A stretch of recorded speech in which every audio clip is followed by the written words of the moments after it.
베드로전서 1장 23절에 있는 말씀입니다. 너희가 거듭난 것이 썩어질 씨로 된 것이 아니요 썩지 아니할 씨로 된 것이니 하나님이 살아있고 항상 있는 말씀으로 되었느니라. 아멘. 오늘 베드로전서 1장 23절에서 거듭남에 대해서 본 어게인에 대해서 말씀하고 있어요. 그런데 지금 누가 쓴 서신서죠? 베드로가요.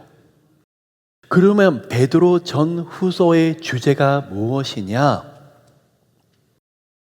여러분, 초대교회의 하나님의 영광도 크셨지만 로마로부터 너무나 기독교인들이 압제를 받고 고통을 받고 핍박을 받는 시대로 들어갔어요. 예수 믿는다는 그 이유 하나만으로 언제 사자 굴 속으로 끌려 들어갈지, 언제 죽음의 시간이 올지 모를 정도로 너무나 시대와 그리고 많은 환경들이 고통으로 들어가고 있는 마지막 시간에 그리스도의 남아있는 고난 앞에 베드로가 쓴 서신서가 바로 베드로 전후서예요.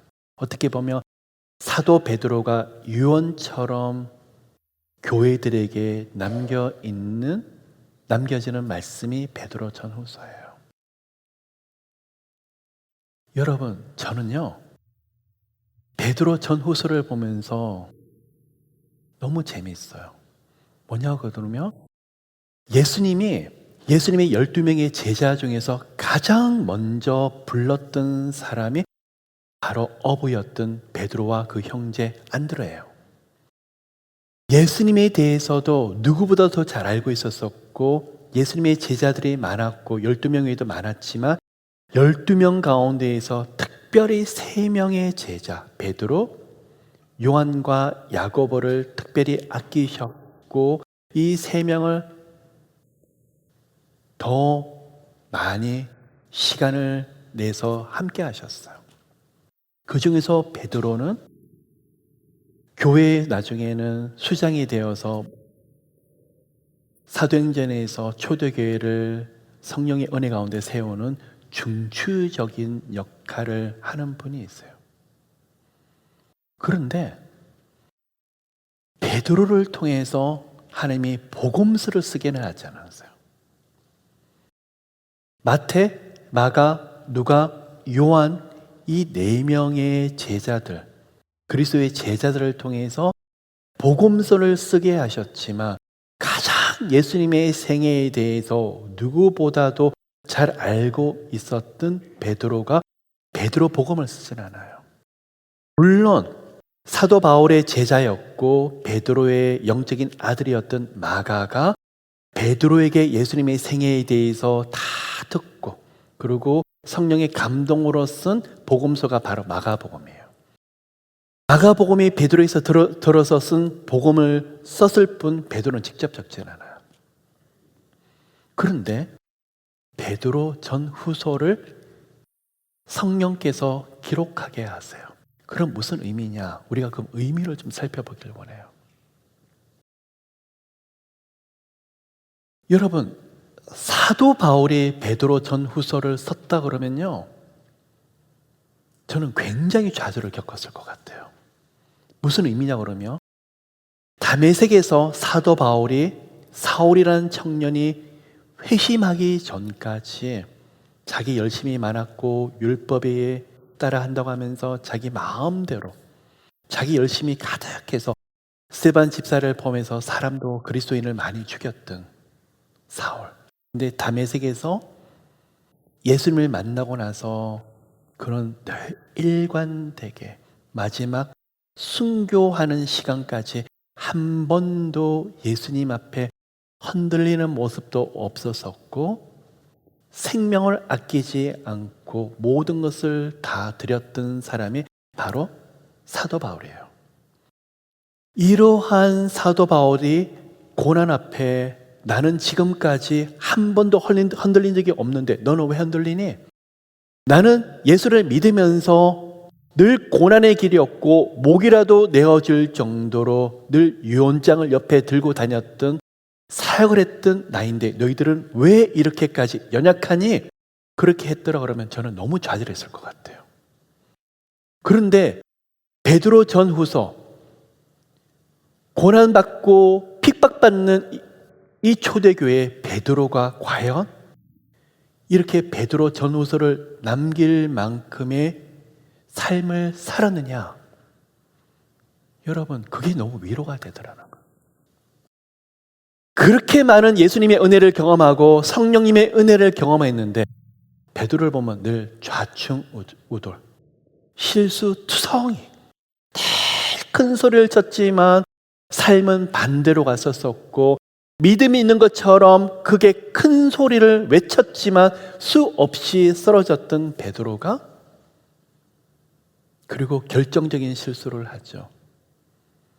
예수님이 십자가 길로 가는 그리고 겟세마네 동산에서 예수님과 함께 기도를 하다가 예수님은 정말 땀이 피가 될 정도로 간절한 마음에 기도를 하고 있는데 옆에서 잠을 자고 있었었고 그리고 예수님을 잡으러 왔던 군인들과 제사장의 종 나중에 혈기로 그 귀를 칼로 베어버리고 그리고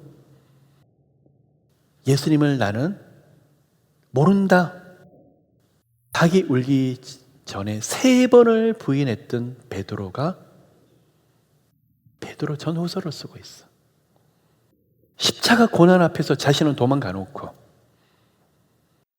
고통받고 핍박받는 교회 앞에서 순교자의 삶을 살길 원하고 하나님의 영광 가운데 함께 하신 예수님을 바라보면서 주님의 남아있는 고난과 핍박을 잘 감당하길 원하노라. 글을 쓰고 있는 베드로 그리고 그 글이 남아있는 베드로 전후서. 여러분 같으면 뭐라고 말씀하시겠어요? 우리가 사도 베드로의 삶을 어떤지 아는데 본인은 십자가 앞에서 도망가 놓고 핍박받는 교회 앞에서 어떻게 이런 편지를, 이런 서신을 쓸 수 있죠? 사도 바울은 이런 글을 쓸 수 있을지 몰라도 베드로는 교회에서 그냥 초대교회를 세우시고 하나님의 영광을 보고 이 정도까지는 몰라도 이런 글을 쓸 수 있을까? 여러분 조금만 더 깊이 들여다보시면 베드로의 삶의 모습과 너무나 어떻게 보면 동떨어진 고백을 하고 있는데 베드로 전후서를 보면 예전의 베드로가 아니더라는 거예요. 십자가 앞에서 벌벌 떨었던 베드로가 아니고 여러분 영화 코바디스를 보시면 전성설화에 의하면 베드로가 나는 예수님처럼 십자가에 그대로 못 박히지 못하겠노라. 거꾸로 매달려서 십자가에서 순교했던 분이 바로 사도 베드로라는 거예요. 도대체 무슨 일이 있었길래?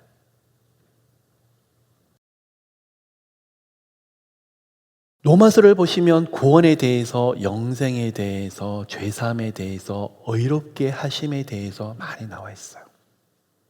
그리고 예수 그리스도를 십자가 은혜를 믿을 때 그 믿음으로 이 모든 것이 가능해요.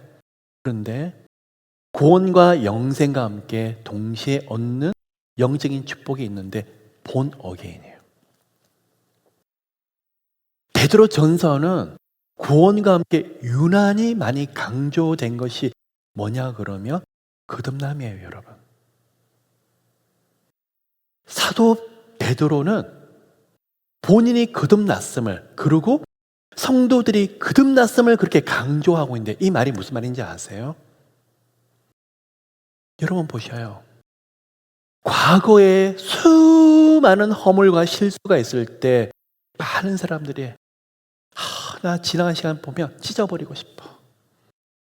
나 다 지워버리고 새로운 삶을 살고 싶어라고 고백을 하시죠. 나 지긋지긋한 이 세상을 그냥 닫아버리고 새로 태어났으면 좋겠어. 그 고백을 하시죠. 너무 힘드실 때.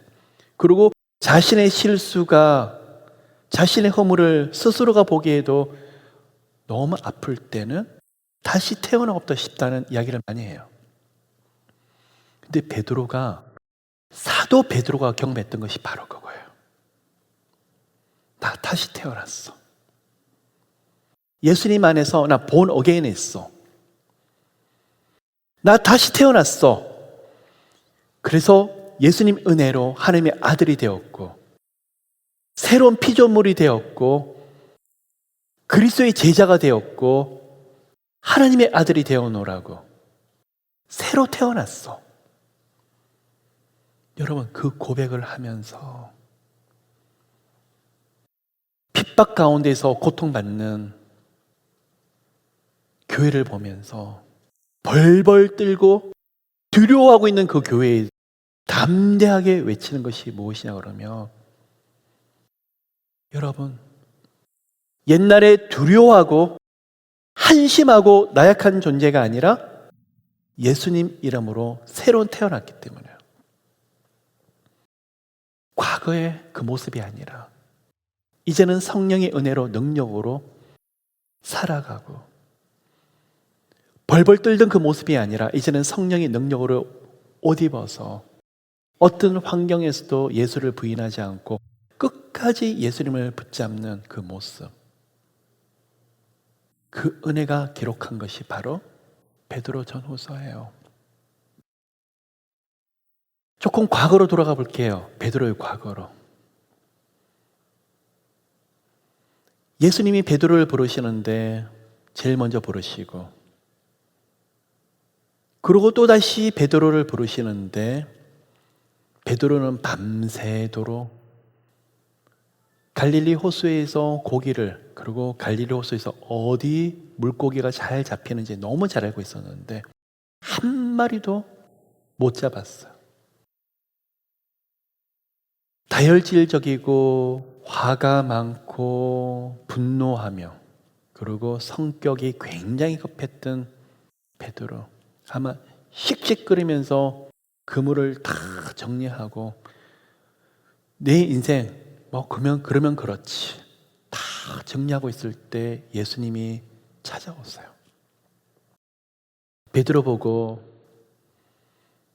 어느 장소를 말씀을 하시며 저곳에 가서 그물을 내어 던지라고. 베드로가 생각했기에는 그 시간대에 물고기가 절대로 잡힐 수 없는 시간과 장소, 근데 주의 말씀을 의지해서 내가 그물을 내어 던지나이다. 결단도 빠르죠. 실수투성이었지만 반응도 굉장히 빨라요. 그물이 찢어질 정도로 막 끈적언지죠. 그리고 예수님을 즉시 따라다녀요. 그랬던 베드로, 믿음도 좋네요. 말씀의 능력을 경험을 했네요. 여러분, 우리들도 다 그러한 경험이 있을 거예요. 근데 저는 베드로를 보면 너무 좋은 것 중에 한 가지가, 그렇게 예수님을 강렬하게 만났고 말씀의 능력을 경험했잖아요. 주의 말씀을 의지하여 그물을 내어 던지나이다. 그리고 두 그물이 찢어질 정도로 엄청나게 많은 것을 건지죠. 그렇게 많은 말씀을 경험했던 베드로. 그런데 마태복음 14장을 가보시며 오병이어 기적이 일어나죠. 예수께서 떡 5개와 물고기 2마리를 가지고 5,000명을 먹이는데 베드로가 옆에 있으면서 신이 났어요. 들떠요. 저 예수님과 함께 앞으로 어떤 일이 있을까? 이스라엘 나라가 이제 회복하고 예수님이 왕이 되시고 자신이 앞으로 한 자리를 차지하고 꿈을 꾸고 막 그러는 거예요. 엄청나게 좋은 일들이 일어나겠다. 오병이어 이적이 일어나고, 그리고 제자들을 먼저 게네사렛 호수를 지나가게 하고 예수님이 나중에 오겠다고 말씀을 하시는데,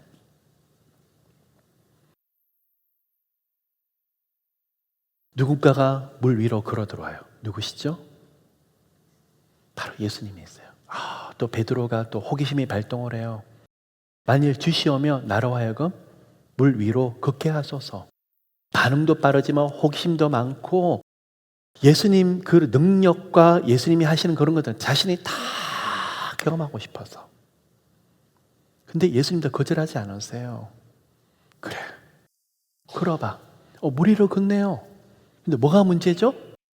바로 풍랑이 불고 바람이 불었더니 즉시 두려워서 물에 풍덩 빠져버려요. 또 살려주세요. 그래.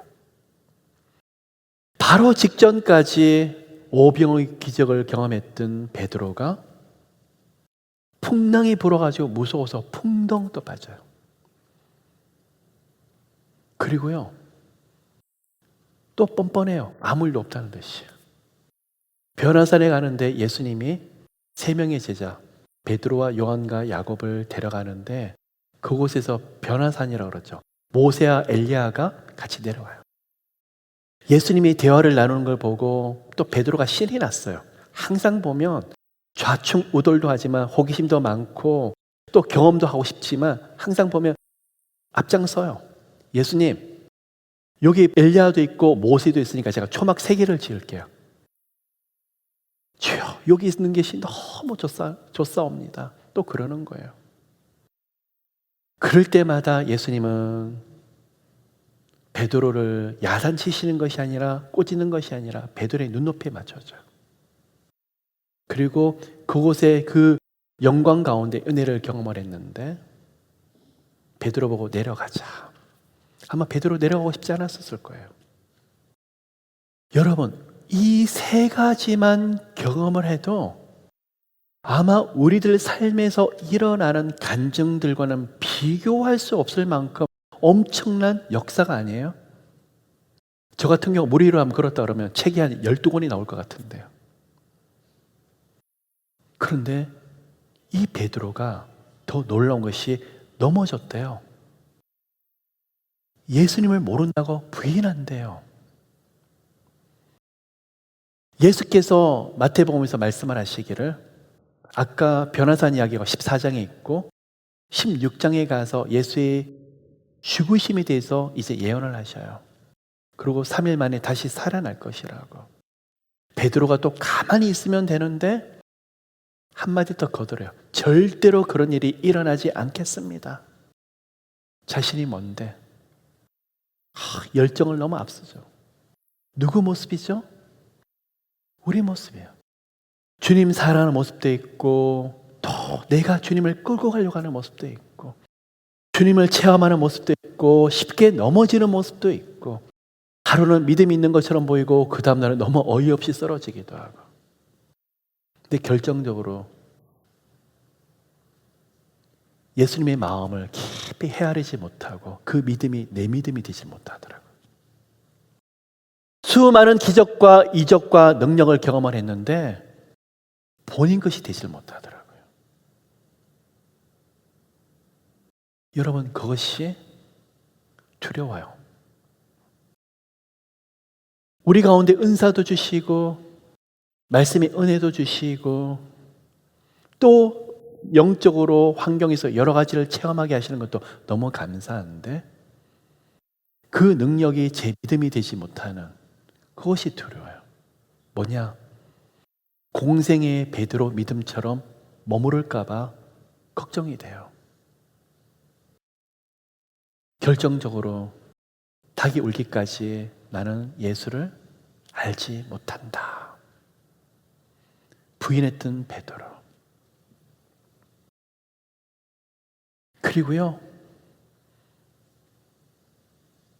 저 같으면 사도들 앞에 다른 제자들 앞에 못 갈 것 같아요. 예수님 십자가 못 박혀 죽으시고 또 제자들이 모인 곳에 또 가 있네요. 막달라 마리아가 무덤을 갔는데 비어 있다는 이야기를 듣고 제일 먼저 달려가는 사람도 베드로예요. 하여튼 보면 제가 웃겨요. 제 모습 같기도 하고 참 뻔뻔스럽기도 하고 한번 귀엽기도 하고. 그런데 여러분, 이 베드로, 부활하신 예수님이 베드로를 만났는데 시몬의 아들 베드로야, 네가 나를 사랑하느냐? 네가 나를 사랑하느냐? 첫 번째 대답을 쉽게 했는데 두 번째, 세 번째 시간이 가면서 민망하고 부끄러워서 쉽게 대답하지 못하는 베드로. 나중에는 그 대답을 하기가 너무 신박해져요. 예전에는 주를 위해서 내 목숨도 아끼지 않겠습니다. 그랬던 베드로였는데 지금은 심각하게. 베드로가 뭐죠? 점점 깊어지고 있어요. 예전에 그냥 풋신앙이 아니라 점점 깊어지고 있고 이제는 하느님 마음과 예수님 마음을 헤아리고 있어요. 여러분도 마찬가지세요. 예전에는 예수님 만나서 그냥 목숨이라도 모든 걸 전 재산이라도 아낌없이, 아마 지금도 그 마음이에요. 근데 우리가 연약해서 그러지 못할 뿐이에요. 근데 지금은 어떻죠? 계속 주님 앞에서 주님 마음을 생각을 하고 주님 뜻을 생각을 하고 하나님 어떻게 해야 내가 기쁘게 해드릴까? 점점점 깊어지고 있는 그걸 성화라 그러죠. 그런데 결정적으로 예수께서는 그러한 베드로를 꾸짖지도 않으시고 책망도 안 하시고, 여러분 제일 무서운 게 뭔지 아세요? 아는데 야단치지 않는 거예요. 다 알고 있는데 책망하지 않는 거예요. 우리 하나님이요, 너 왜 이랬어? 너 왜 이 실수를 왜 했어? 차라리 책망하고 야단쳐주면 좋겠는데요, 부활하신 예수님이 베드로를 만나서 너 어떻게 나한테 그럴 수 있어? 한마디 말씀만 하지 않았어요. 시몬의 아들 베드로야, 네가 나를 사랑하느냐? 우리 하나님의 사랑이 너무 무서운 게 그거야. 회개하고 엎드리고 주님 앞에 마음을 찢는데, 저는 이거 잘못했어요, 저거 잘못했어요 그러는데 우리 주님이 거기에 대해서는 한마디 말씀도 안 하시는 것 같더라는 거예요. 오히려 베드로에게 질문하시듯이 사랑한다, 네가 나를 사랑하니? 동문서답하고 있는 우리 예수님. 근데 뭐죠? 베드로는 엄청난 삶의 변화가 일어나고 있더라는 거예요. 이 상태가 어떤 상태일까요? 베드로가 한 번도 예수님의 마음에 대해서는 생각해 본 적이 없는데, 예수님이 아픈 마음들, 상한 마음에 대해서 생각해 본 적이 없는데 이 마음이 들어가기 시작한 거예요.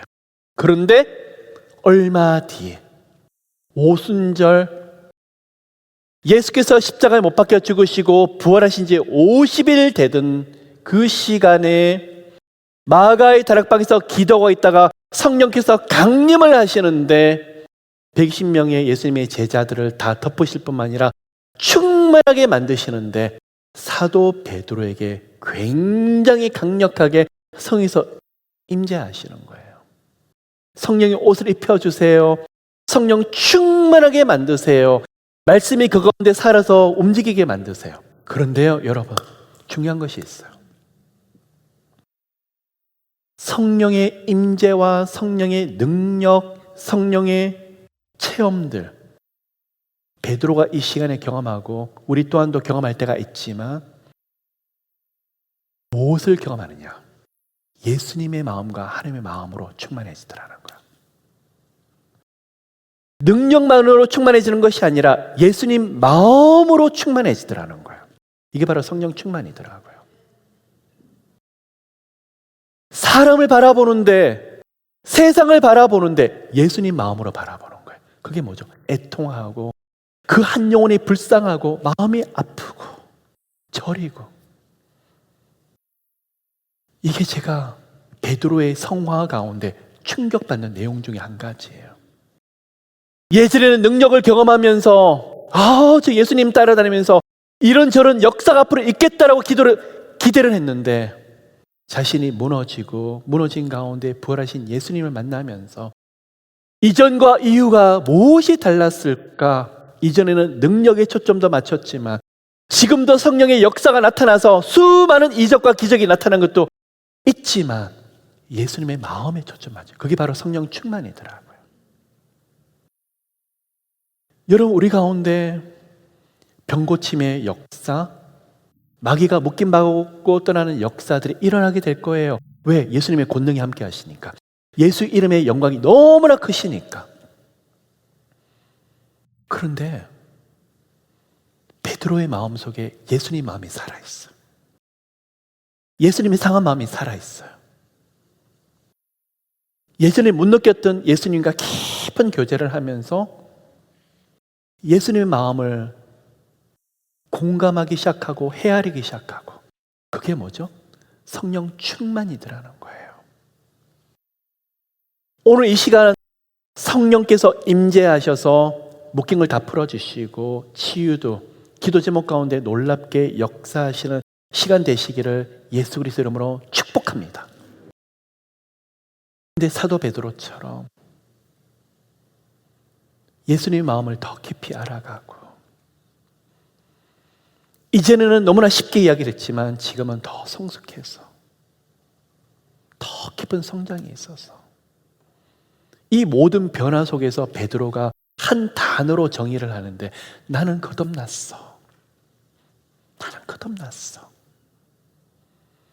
그리고 순교자의 발걸음, 죽음을 앞두고 있는 성도들 보고 책망하는 것이 아니라 본인도 어떠한 마음인지 알기 때문에, 두렵고 떨리는 마음이 어떤 마음인지 알기 때문에 너희들 이래야 돼. 순교 앞에서 두려우면 안 돼. 그게 아니라 본인이 하나님 앞에서 누리는 영적인 비밀, 거듭남의 비밀에 대해서 응답을 하면서,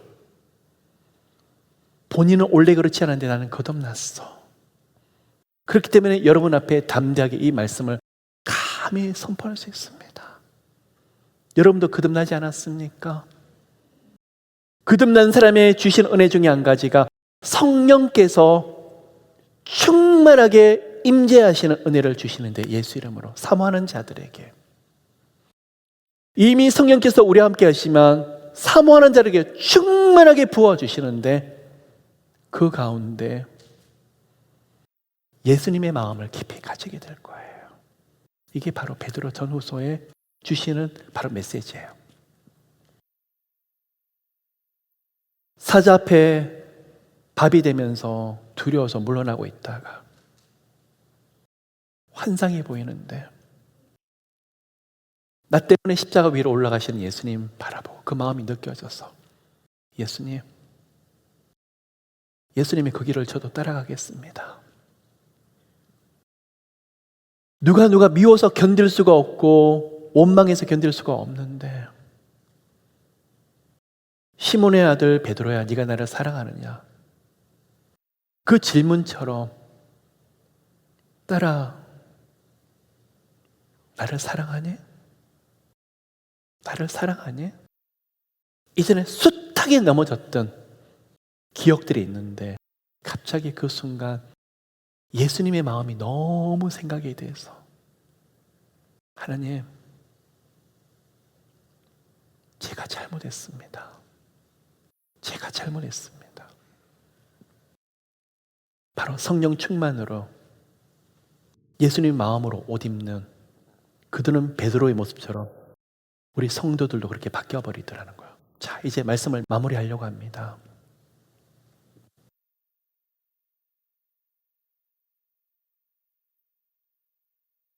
마지막 시대에 성령의 은사도 마귀의 역사가 강한 것처럼 성령의 은사도, 성령의 능력도 굉장히 강하게 나타나실 거예요.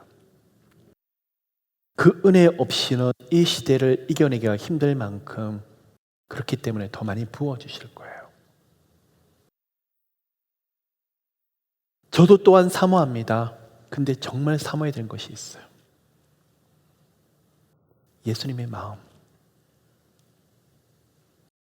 예수님 마음을 우리가 다시 한번 헤아리고,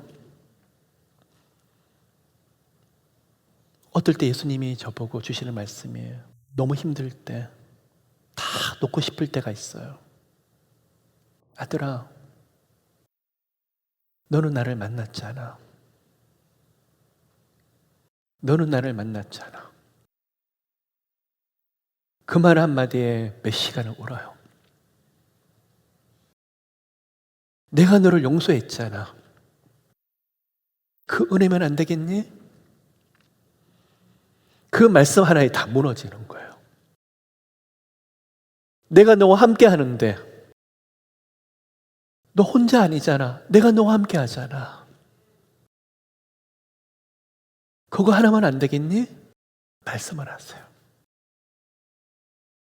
세상적으로 주먹을 들고 있다가 주님 주시는 말씀을 듣고 주먹이 펴지면서 무릎을 꿇게 돼요. 그런데 거기서 기적이 일어나요. 제가 하는 게 아니라 성경에서 그때부터 움직이기 시작하시더라고요. 성경에서 준비하신 게 그때부터 나타나기 시작하시더라고요. 오늘 이 시간 그러한 성령의 은혜가 우리 가운데 크게 함께 하시기를 예수 그리스도 이름으로 축복합니다. 오늘 예수님의 마음들이 우리 가운데 임파테이션이 되셔서 아프고 저리고 애통해 하시는 그 마음, 이 땅을 바라보시는 그 예수님의 눈물이 우리 가운데 느껴지기를. 남가주는 끝났어요. 미국은 더 이상 옛날과 같은 그러한 교회 부흥의 시간이 아니에요. 쉽게 말을 하는 것이 아니라 이 땅을 바라보는 예수님의 마음이 어떠한지 같이 공감하며 그것을 놓고 중보하는 우리 모두가 되기를. 끝났다가 아니라 우리 예수님 마음이 얼마나 아프실까. 성도들이 교회를 떠나는 걸 보면서 우리 예수님 마음이 얼마나 아프실까. 너무 쉽게 이야기를 해요. 청년들이 교회를 떠나고 있다. 너무 쉽게 말을 해요. 한 사람 한 사람.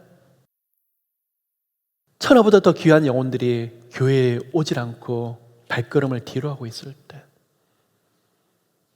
그러한 무너지는 현상을 보면서 우리 예수님 마음이 얼마나 아프실까. 그곳에 성령의 놀라운 일들이 함께 있으실 겁니다. 아멘.